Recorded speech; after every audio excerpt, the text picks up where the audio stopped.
What is the financing contingency? That's what this video is about. This is commercial real estate explained. We help people make informed decisions about commercial real estate. So that's what we're talking about today is the financing contingency. It's essentially your period to secure the financing, the loan for your commercial real estate transaction. So when you're in contract, before you go into contract, you're going to negotiate the length of a financing contingency. This is very, very important because oftentimes your financing contingency ends with your deposit going non-refundable. So you really want to understand how much time your lender needs and make sure you secure that before you go into contract.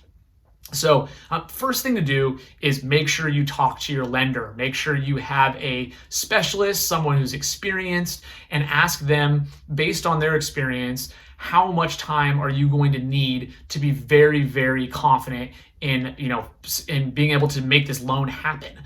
Essentially, lenders will frequently give pre-approval letters, and what those letters say is, from what we can see so far, we're comfortable lending on this. But a pre-approval letter does not mean they are ready to fund your loan. There is a lot that happens in between those two steps. So make sure you talk to your lender and make sure you understand how much time you're going to need. You don't want to be in a situation where your financing contingency is almost up and you still have no idea if you're able to get your loan. That's where you don't want to be. So one thing I always recommend to my clients, other than talk to the lender and make sure you're all on the same page, is to get a running start. I love it when my clients will work with a lender before we even find a property that they like and basically get all of their tax returns over, answer any questions about credit, tell them everything that they need to know about you or your business so that they can really be confident going into the deal that you can get the loan. Frequently people will come to me and say, hey, I found this building, I really like it. And when they haven't talked to a lender yet, that just means that they're already playing from behind. So make sure you talk to a lender early and get very, very organized up front because it's going to allow you to make the most of your financing contingency. Also keep in mind that sellers like short financing contingencies. They want deals that are going to go non-refundable and close fast. So if you come in and say, I need 120 days for my financing contingency, that is not going to look as good as someone who is really organized and says, I need 45 days for my financing contingency.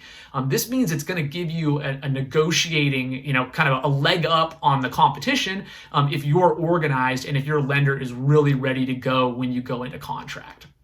So another reason to really keep an eye on your financing contingency, as I alluded to earlier, is it usually, when you remove your financing contingency, it frequently means your deposit is non-refundable. We talked about earnest money deposits in earlier videos, but essentially your financing contingency is kind of your last point to walk away from the deal and still have your deposit back. If you get into a situation like this, definitely talk to an attorney.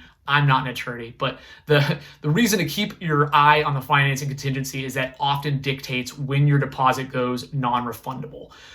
Financing contingencies often take much longer than you would expect versus like a residential transaction.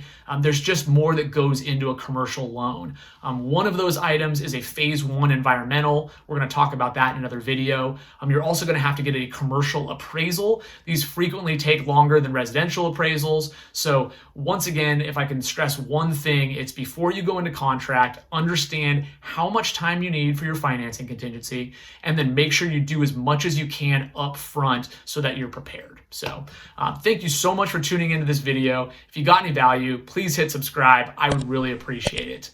Thanks and have a great rest of your week.